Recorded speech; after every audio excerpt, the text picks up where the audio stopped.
Hello student, today we do the question of NCERT of oscillation. There are 4 questions 14.14, 15, 17 and 23.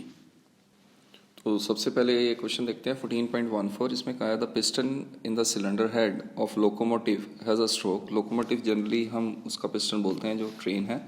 तो मैंने मान लिया suppose ये हमारा एक सिलेंडर है, दिस इज़ अ सिलेंडर.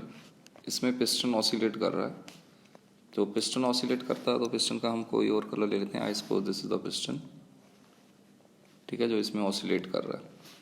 तो has a stroke of 1 metre. तो स्ट्रोक होता है जो पिस्टन मैक्सिमम यहाँ से लेके यहाँ तक जा सकता है, यानी टॉप डेड सेंटर कहते हैं इसको. पिस्टन, ये पिस्टन सबसे ज़्यादा ऊपर यहाँ तक जा सकता है, इसको TDC यानी टॉप डेड सेंटर कहते हैं. ये बॉटम डेड सेंटर है जो नीचे से नीचे जा सकता है. यानी ये एक तरीके से देखा जाए तो इसकी मेन पोजीशन है. अगर ये पिस्टन ऊपर चल जाए तो ये भी एक्सट्रीम है और ये भी एक्सट्रीम है, ठीक है, दो एक्सट्रीम पोजीशन हो. तो क्वेश्चन में गिवन है ट्वाइस द एम्पलीट्यूड है, यानी ये जो हमारा स्ट्रोक लेंथ पूरी यहाँ से लेकर यहाँ तक पिस्टन जा सकता है. मैं इसका सेंटर के बारे में बता रहा हूँ. सेंटर यहाँ तक जाएगा तो इसका ये चीज़ यहाँ पर आ जाएगी. तो ये हमारा पूरा 1 मीटर है. तो यानी हम एम्पलीट्यूड तो वन साइड ही कहते हैं, तो एम्पलीट्यूड कितना आ गया, 1/2 मीटर. चलो सर ठीक है. तो we have to find omega दिया है, angular frequency 200 radian per minute. Radian तो पर मिनट को आप रेडियन पर सेकंड में कर लीजिए. 1 मिनट में 60 सेकंड्स होते हैं, तो रेडियन पर सेकंड में आ गया. ठीक है सर, ये क्लियर है. तो what is the maximum speed. Velocity का फॉर्मूला जो होता है that is omega under root A square minus Y square होता है. और मैक्सिमम जो वेलोसिटी है वो मीन पोजीशन पे होती है, और मीन पोजीशन पे हमारा डिस्प्लेसमेंट 0 होता है.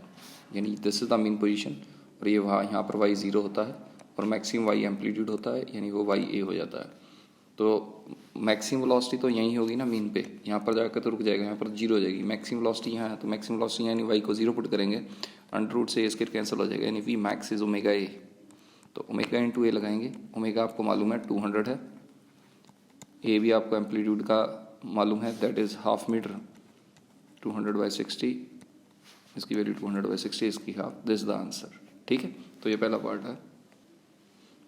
जो नेक्स्ट क्वेश्चन है इसमें दिया हुआ था acceleration due to gravity of the on the surface of the moon is 1.7 metre per second square. This is the acceleration of moon, that is 1.7 metre per second square. तो what is the time period of simple point on the surface of the moon. इधर इसने time period पूछा है on the surface of the moon, this is TM. If it's time period on the surface of earth is 3.5.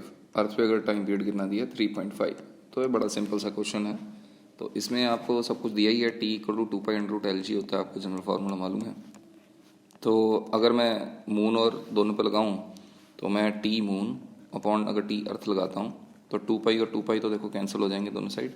Length of pendulum भी same ही रहेगी क्योंकि pendulum की length तो वहाँ भी वही है. तो मून अगर ये T ऊपर है तो उसका G नीचे है, तो रूट में G मून का नीचे आएगा और G अर्थ का ऊपर आ जाएगा. तो G ऑफ अर्थ कितना 9.8 होता है. G ऑफ मून दिया आपको 1.7, इसका अंडर रूट कर लीजिए.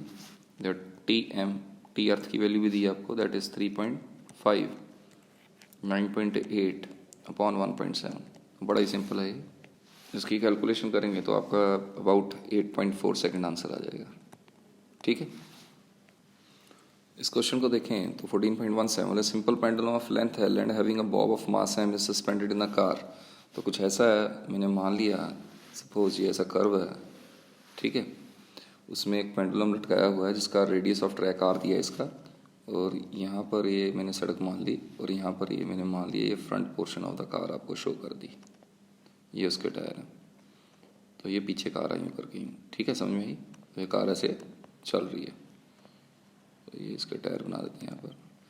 तो ये कार यूँ करके यहाँ से आ रही है और जा रही है. इसके अंदर एक पेंडुलम हैंग्ड है. तो देखें तो पेंडुलम यहाँ से छत से हैंग्ड होगा, तो वो जो इसकी छत से जो पेंडुलम हैंग्ड होगा वो कुछ ऐसे करके ऐसे नीचे जाएगा. तो देखो एक तो अर्थ की ग्रेविटी इसको खींचेगी अपनी तरफ. एक जब भी कोई गोल चीज़ घूमती है उस पर एक फोर्स लगती है जिसको हम सेंट्रीपिटल फोर्स कहते हैं. तो सेंट्रीपिटल फोर्स की जगह अगर हम सेंट्रीपिटल एक्सीलरेशन बोले तो v²/r होती है, और सेंट्रीपिटल एक्सीलरेशन बोले तो v²/r. Centripetal force mv²/r. यानी अब इस पेंडुलम की लेंथ तो देखो L ही है, तो T=2π√L/G तो हो गई है ना, ये तो हमें मालूम ही है सर. तो बट देयर इज जो G है वो अब इसमें जी अकेली नहीं है, दो एक्सेलरेशन लग रही हैं, एक ये लग रही है और एक ये लग रही है, और दोनों में एंगल 90 डिग्री है। यानी अगर हम जी इफेक्टिव बोलें इसमें, जो नेट एक्सेलरेशन इफेक्टेड है वो under root of G square, क्योंकि दोनों 90 डिग्री में है तो वेक्टर एडिशन करेंगे तो दोनों का स्केयर करेंगे, G square V square by square का अंडर रूट, मतलब P square plus Q square plus 2p cos theta लगाया तो कॉस थीटा 90 है तो P square plus Q square लगा दिया तो इतना आ गया। तो इस जी इफेक्टिव की वैल्यू यहाँ पुट कर देंगे। We have the formula T equal to pi under root, that is L by G under root में ही आ गया क्वेश्चन का answer, G square plus V4 by R square. ठीक है सर, बड़ा सिंपल था। ऐसे बहुत सारे क्वेश्चन हैं तो वो आपको मेरी वीडियोस में पहले भी मिले ही हुए हैं, तो ये भी सिंपल ही है। नेक्स्ट क्वेश्चन देखते हैं। Circular disc of mass 10 kg suspended by a wire. I suppose मैंने मान लिया यहाँ पर एक वायर है, एक सर्कुलर डिस्क यहाँ पर लगा दी like this one, at it centre पे हिंट है, देखिए the wire is twisted by rotating the disc and release. इसको हमने ट्विस्ट दे दिया है, ठीक है, थोड़ा सा ट्विस्ट दिया है एंड रिलीज छोड़ दिया है।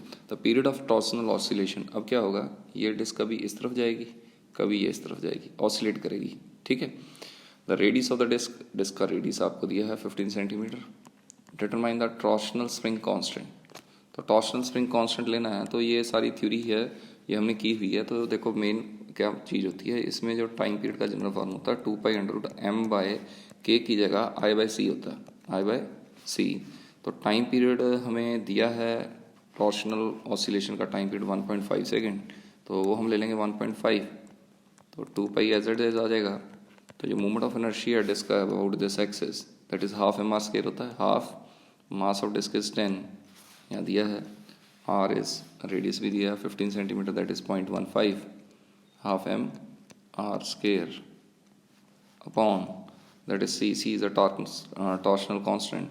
तो इसने टॉर्शनल कांस्टेंट ही पूछा है इसमें, तो इसने टॉर्शनल कांस्टेंट को यहाँ पर अल्फा से रिप्रेजेंट किया है सी की जगह, तो मैं सी की जगह यहाँ अल्फा ले लेता हूँ। This is a torsional constant, जैसे T equal 2 pi under root M by K होता है ना, तो के तो फोर्स कांस्टेंट होता है, तो ये टॉर्क कांस्टेंट है, तो अल्फा की वैल्यू जो हमारी है वो हम यहाँ पर अल्फा निकालना है, तो हमने जस्ट यहाँ पर अल्फा प्लेस कर दिया। तो जब इसको कैलकुलेट करेंगे तो आपकी जो अल्फा की वैल्यू आ जाएगी वो करीब आ रही है 1.97, ठीक है। तो मुझे लगता है ईजी है, आपको समझ में आ गया। Okay, thank you students.